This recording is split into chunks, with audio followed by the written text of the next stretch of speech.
तो आज एकनाथ शिंदेंनी तुम्हाला सांगतो खतगावकर नावाच्या त्यांच्या माणसाला पुढे करून रसद पुरवून जर अशा प्रकारे तुम्हाला सांगतो मातंगांचं नुकसान आहे, बोटांचं नुकसान आहे, परंतु बोट का म्हणतंय याचं विश्लेषण याचं चिंतन मुख्यमंत्री महोदयांनी केलंय आणि म्हणून मुख्यमंत्री महोदय काय म्हणाले स्पष्टपणे की सगळ्या बाबी तपासल्या जातील. म्हणजेच काय तपासावं लागेल. ठीक आहे, भालेरावजी उत्तर द्या. त्यांचं म्हणणं आहे आधार काय आहे, आधारच नाही आणि कोर्टात टिकणार नाही. बघा,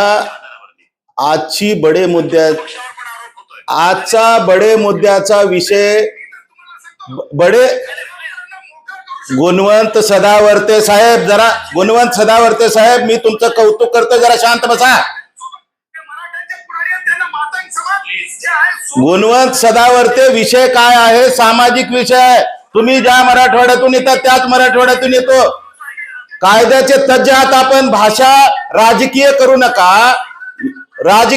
नका, राजकारण काढू नका. हा मुद्दा कशासाठी आहे त्याच्यासाठी बहस करा. मी तुमचं स्वागत करायला तयार आहे.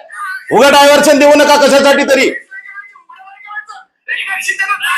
अरे जरा तोंड सांभाळून बोला. गुराढोरासारखं कशाला बोलता असं?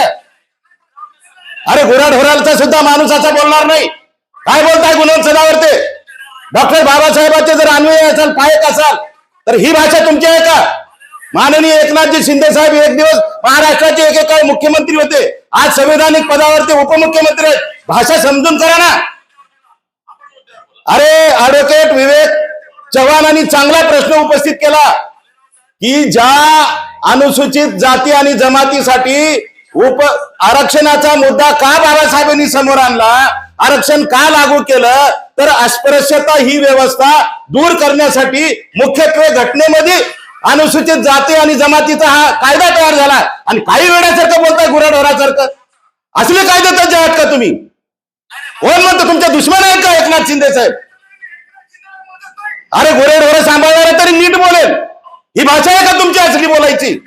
अरे कायद्याचे तज्ज्ञ असाल तर ही भाषा बंद करा. सुधाकर भालेराव नाव आहे माझं. डॉक्टर बाबासाहेब आंबेडकरांचा पाईक आहे मी. तुमच्यासारखं जनावरांसारखं आरडणारा माणूस नाहीये. अरे माणसासारखं बोला.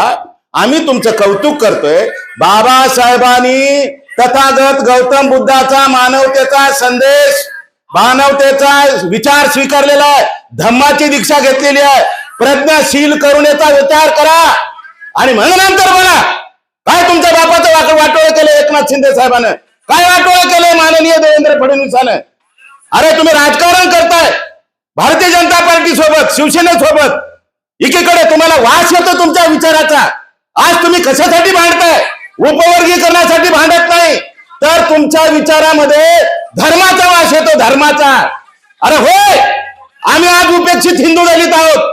तुम्ही जर जातीनं जर आज खऱ्या अर्थानं बाबासाहेबांचे बौद्ध असता तर तुम्हाला निश्चित रूपानं खऱ्या अर्थानं न्याय आणि समानता, समता, बंधुत्व कळाला असता. आज महाराष्ट्रातल्या 59 जातीनं जर तुम्ही जर 70 वर्ष 4 महिने, आज 15वा दिवस आहे बाबासाहेबांनी धम्माची दीक्षा घेऊन, किती लोक बाबासाहेबांच्या धम्माच्या दीक्षेचं पालन केलेले आहेत, किती बौद्ध झालेले आहेत सांगा. आज बी कमीत कमी नाही म्हटलं तर 80-90% लोक आजही हिंदू महार आहेत. कमिशन आहे, त्याचा अभ्यास आहे, बदल कमिशन आहे, तो न्यायिक कमिशन आहे. त्याच्यामुळे मला असं वाटतं की या 2 कमिशनच्या आधारावरती जे काही येईल